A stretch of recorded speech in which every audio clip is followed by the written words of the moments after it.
Top RF and microwave stories this week. December 18th to December 22nd, 2023. NSIME introduces ANT-DPP probes for near-field antenna measurements up to 40 GHz. Irevent receives patent for revolutionary Uniguide waveguide connector.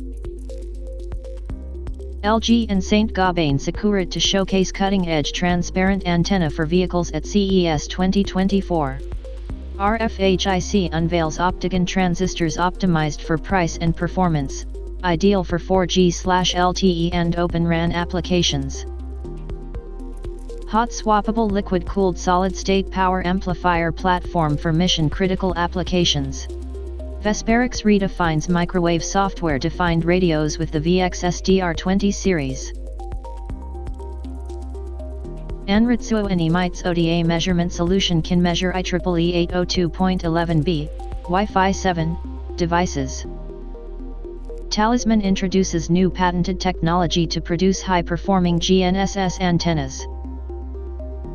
Lockheed Martin and Verizon demonstrate 5G streaming of real-time data for sustainment applications. Raytheon to build defensive microwave antenna systems for the U.S. military to combat airborne threats.